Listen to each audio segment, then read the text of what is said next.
जी, मेरा नाम अली मुराद है। मैं एक गरीब ख़ानदान से ताल्लुक़ रखता हूँ। एफएससी का स्टूडेंट हूँ और मैं बीएस करना चाहता हूँ और बीएस में कंप्यूटर साइंस करना चाहता हूँ। और हाल ही में पिछले साल मुझे federal Urdu university art sciences and technology Islamabad में दाखिला मिला था।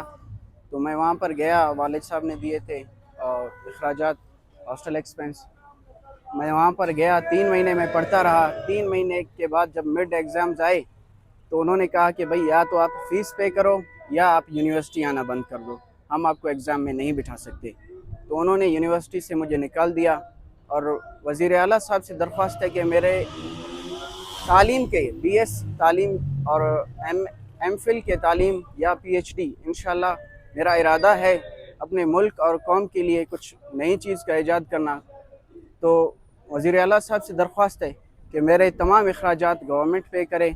आपने हाल ही में कई ऐसे बच्चे हैं जिनको स्कॉलरशिप्स भी दी हैं, जिनको बग़ैर स्कॉलरशिप के आपने नोटिफिकेशंस जारी किए हैं उनके लिए कि आप गवर्नमेंट उनके तालीमी अखराजात पे करेगी। तो मेरी आपसे दरख्वास्त है कि आप मेरे लिए भी कुछ करें। तो इससे पहले जो आप वहाँ पे पढ़ने गए थे, ये जितने भी आपने यहाँ पे तालीम आपने हासिल की है, जी ये सब कुछ स्कॉलरशिप के ज़रिए से हुआ है?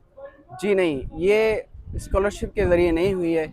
मैं 4 साल तक प्राइवेट स्कूल में पढ़ता रहा हूँ। उसके बाद मेरे वालिद साहब के पास फ़ीस ना होने की वजह से वहाँ से भी मुझे निकाला गया है। 5th क्लास मैंने गवर्नमेंट स्कूल से शुरू की और कॉलेज एफएससी तक मैं गवर्नमेंट कॉलेज में पढ़ता रहा हूँ। अब मैं बीएस करना चाहता हूँ और स्कॉलरशिप मेरे नंबर कम होने की वजह से कोई स्कॉलरशिप शुरू में नहीं मिलती और जब यूनिवर्सिटी में जाते हैं उसके बाद 3-4 सेमेस्टर्स के बाद बीफ हो गया, आपका बैतुल माल हो गया, उसमें कई ऐसे भी हैं कि कुछ को मिलते हैं, कुछ स्टूडेंट्स को नहीं मिलते। इसलिए मेरी वज़ीर आला साहब से दरख्वास्त है तमाम अखराजात मेरे दिए जाएँ।